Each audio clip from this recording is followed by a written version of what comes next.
ধন্যবাদ এবং স্বাগত জানাচ্ছি আরটি ভিডিওতে। আজকে আমি কথা বলবো পার্সোনাল এক্সপিরিয়েন্স থেকে আমি যেভাবে দেখি আমাদের দেশের সাধারণ মানসিক রোগগুলো কি কি।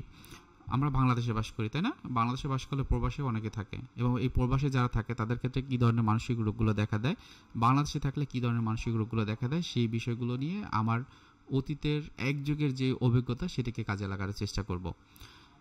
মানসিক রোগের ক্ষেত্রে দেখা যায় যে কিছু কিছু রোগ আছে অনেক সিভিয়ার, যেমন সিজোফ্রেনিয়া, বাইপোলার মুড ডিসঅর্ডার। এদের পরিমাণটা আমি আমার লাইফে প্র্যাকটিস করতে গিয়ে কিছুটা কম দেখেছি, তবে যাদের ভিতরে দেখেছি তাদের পরিমাণটা অনেক হাই, এবং সেক্ষেত্রে তাদের হসপিটালাইজ করতে হয়েছে। তাহলে সিজোফ্রেনিয়া এবং বাইপোলার মুড ডিসঅর্ডার এটা জটিল মানসিক রোগ বলা হয়, যে পরিমাণটা মোটামুটি দেখেছে। কিন্তু অ্যাংজাইটি, ডিপ্রেশন, স্ট্রেস, এই যে বিষয়গুলো, এই যে মানসিক রোগগুলো, এগুলো কিন্তু অনেকের ভিতরে আছে।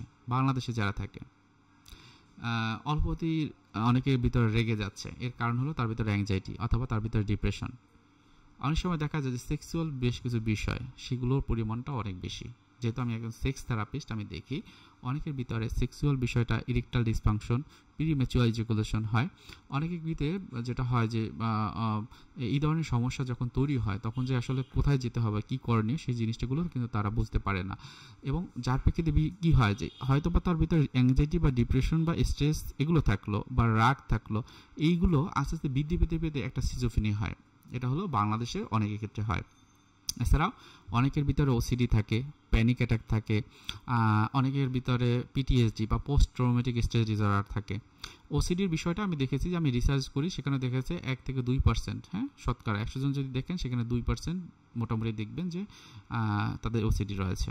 ডিপ্রেশনের পরিমাণটা অনেক বেশি, বিষণ্ণতা প্রায় দেখা যায় যে শতকরা 10%, 8 থেকে 10% রোগে কিন্তু বিষণ্ণতা আছে। অ্যাংজাইটিও কিন্তু অনেকে আছে। বেশিরভাগ ক্ষেত্রে দেখা যায় যশোর অঞ্চলে যারা থাকে, যশোরে, তাদের ক্ষেত্রে বিষণ্ণতার পরিমাণটা বেশি, এবং ওই দিকটায় দেখা যায় অনেক সময় তারা অনেকে সিজোফ্রেনিয়া যদি ডিপ্রেশন যদি থাকে, সেক্ষেত্রে তারা কিন্তু সুইসাইড করার প্রবণতা বেশি থাকে। তাহলে বাহিরে যারা থাকে তাদের ক্ষেত্রে একটা জিনিস বলো, তাদের ভিতরে যেটা থাকে হাইপোকন্ড্রিসিস, ইলনেস ডিসঅর্ডার। সেটা কি? ইলনেস অ্যাংজাইটি ডিসঅর্ডার, মানে তারা শরীর নিয়ে হয়তো ভয় তাদের ভিতরে কাজ করে, অনেক ভয় কাজ করে। আমি অসুস্থ হয়ে যাব, আমার মনে হয় অনেক বড় রকমের রোগ হয়ে যাবে, আমি মনে হয় শারীরিকভাবে ভালো নেই, আমার ভিতরে হয়তো বড় রকমের একটা রোগ হয়েছে। এই অহেতুক ভয় বা অ্যাংজাইটি তাদের কিন্তু অনেক বেশি টর্চার করে, যেটা বাংলাদেশেও থাকে।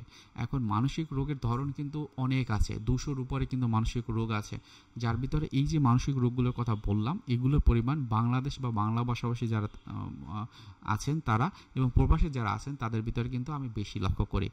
সুতরাং এর চিকিৎসা রয়েছে খুবই সহজ এবং সমাধান রয়েছে। আপনি যদি প্রবাসেও থাকেন, অনলাইনের মাধ্যমে এটি খুব সহজে চিকিৎসা নিতে পারেন।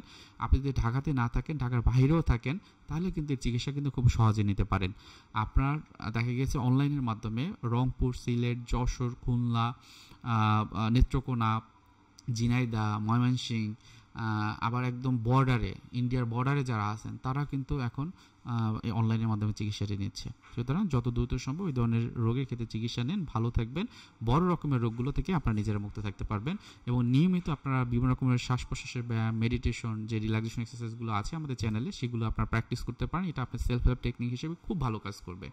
এছাড়াও নিজে ভালো থাকা, সাপোর্ট গ্রুপের সাথে চলা, নিজে ভালো লাগার বিষয়গুলোকে আরও এক্সপ্লোর করা, অথবা নতুন একটা জায়গা যেখানে আপনার যেতে ভালো লাগে সেগুলো করা, এগুলো বেশি বেশি যদি আপনি করেন এবং নিজের মনটাকে যদি হাসাতে পারেন, নিজের ভালো লাগা অনুভূতিগুলো যদি উপভোগ করতে পারেন, নিশ্চিত থাকেন আপনার বড় রকমের কোনো রোগ বা সমস্যা হওয়ার সম্ভাবনা থাকবে না, ভালো থাকতে পারবেন সব সময়তে।